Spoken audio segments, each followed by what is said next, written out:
Assalamualaikum warahmatullahi wabarakatuh. Ketemu lagi dengan channel YouTube Yani Kebar Story. Baik, untuk hari ini, untuk yang belum kenal, salam kenal ya. Dan untuk yang udah kenal, apa kabar? Semoga kalian sehat selalu dimanapun kalian berada. Amin, amin ya Allah ya Rabbal Alamin. Oke, untuk hari ini saya akan sharing tentang manfaat baca sholawat dan manfaat baca istighfar ya teman-teman ya. Jadi gini teman-teman, sesuai pengalaman yang pernah saya rasakan ya, ketika saya belum ngamalin baca sholawat, hidup itu seakan pengennya mengeluh ya teman-teman, mengeluh dan mengeluh. Tapi setelah saya nonton channel-channel YouTube yang memotivasi banyak orang, channel YouTube yang selalu memberikan pesan positif gitu ya, mindsetnya lebih ke arah positif. Dari situ saya mulai menerapkan baca sholawat ya teman-teman. Dan alhamdulillah ketenangan itu mulai kita dapatkan, pintu kemudahan mulai kita rasakan, dapatkan juga gitu ya teman-teman. Jadi tenang pokoknya teman-teman ya, seakan mengalir apa adanya gitu hidup itu ya teman-teman ya. Kalau hidup kita tergantungnya pada sholawat dan zikir gitu teman-teman ya. Di samping kita melaksanakan ibadah-ibadah kayak sholat lainnya, ibadah yang lainnya gitu ya teman-teman gitu. Jadi di setiap hidup kita harus selipkan baca sholawat dan baca zikir gitu ya teman-teman ya. Baca sholawatnya kayak apa, kayak gimana, bebas ya teman-teman. Mau sholawat pendek, mau sholawat panjang, terserah teman-teman ya, mau ngamalin sholawatnya yang kayak gimana ya. Kalau baca istighfarnya, mau istighfar bacaannya yang panjang, apa bacaan yang pendek, itu terserah juga ya teman-teman. Yang penting kalian itu ngamalin sholawat dan baca istighfar itu, zikir istighfar itu benar-benar yakin, istiqomah, konsisten, tanpa putus gitu ya teman-teman. Terus ya walaupun tidak banyak bacaannya, tidak banyak hitungannya, satu hari misalkan target 10 kali baca gitu ya, baca sholawat atau baca zikirnya gitu seperti istighfar gitu, sehari 10 kali baca. Tapi kalau dilakukan secara konsisten itu hasilnya luar biasa teman-teman. Jadi jangan pengen banyak tapi enggak kekejar gitu teman-teman. Yang penting sedikit tapi istiqomah gitu. Lebih banyak lebih bagus lagi gitu teman-teman. Jadi gini teman-teman, sholawat yang simple dibaca boleh seperti sholawat Jibril teman-teman, yang mana bacaannya seperti ini, Sallallahu ala Muhammad, nah gitu, sholawat Jibril gitu ya. Ada lagi sholawat Nabi kayak Allahumma sholli ala Sayyidina Muhammad wa ala ali Sayyidina Muhammad, boleh.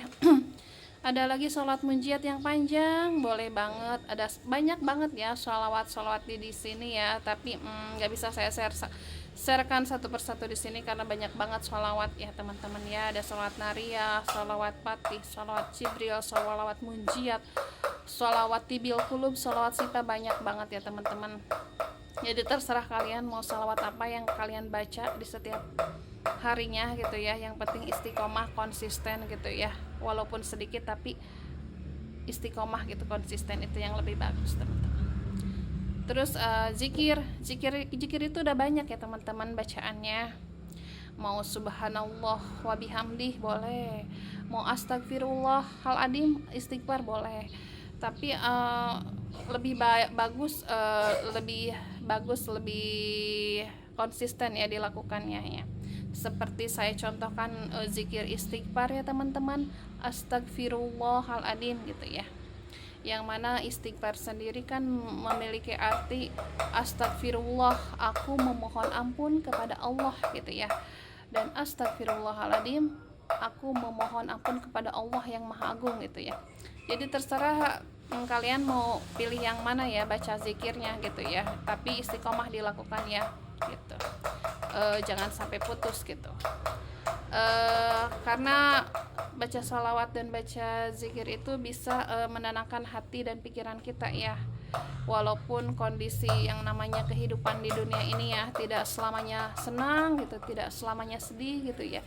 Ada kayak rasa permen nano-nano ya. Jadi manis, asam, asin, semua rasa kehidupan itu semua orang pasti pernah merasakannya gitu ya teman-teman. Jadi apa namanya ya, agar ketenangan itu selalu kita dapatkan, kita pondasiin diri kita untuk selalu baca zikir dan sholawat gitu ya teman-teman.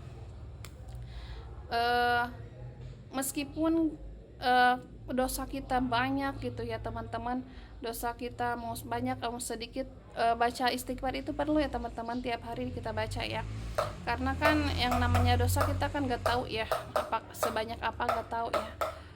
Dan menurut channel YouTube yang pernah saya tonton, katanya penghalang rezeki datang kepada diri kita itu bisa dikarenakan karena dosa kita yang telah menumpuk ya, dosa kita yang gak diampuni sama Allah gitu ya. Bagaimana cara menghapus dosa itu? Bisa lewat baca istighfar ya teman-teman. Jadi kan arti dari istighfar sendiri itu aku memohon ampun ya kepada Allah. Jadi semakin kita baca istighfar yang banyak, semakin Allah mengampuni dosa-dosa kita ya, baik dosa yang lalu maupun dosa yang sekarang gitu ya teman-teman. Apa namanya, jadi nanti ketika kita sering dan banyak banget baca istighfar, perlahan nanti Allah akan bukakan pintu rezeki seluas-luasnya dan selebar-lebarnya kepada kita yang mau selalu beristighfar gitu. Amin ya Allah ya gitu. Dan sholawat sendiri itu memiliki banyak manfaat ya teman-teman, menenangkan hati dan pikiran, membukakan pintu rezeki juga sama gitu ya. Jadi sholawat dan zikir itu harus saling berkaitan ya teman-teman di kehidupan kita sehari-hari gitu ya teman-teman. Jadi di saat kita lagi malas melakukan suatu hal, kita jangan lupa kita ucapkan baca istighfar, astagfirullah gitu ya. Di saat kita lagi lagi insecure gitu atau apa gitu ya, atau overthinking atau gimana gitu ya, yang sekarang sering diistilahkan bahasa milenial anak muda zaman sekarang ya, insecure, overthinking kayak gitu ya. Kita selipkan baca sholawat dan istighfar itu di kehidupan kita agar kita tidak larut dalam hal itu gitu ya teman-teman. Jadi sholawat dan istighfar itu sangat perlu dan harus kita lakukan ya tiap hari ya teman-teman ya bacaannya. Karena kalau kita diri kita enggak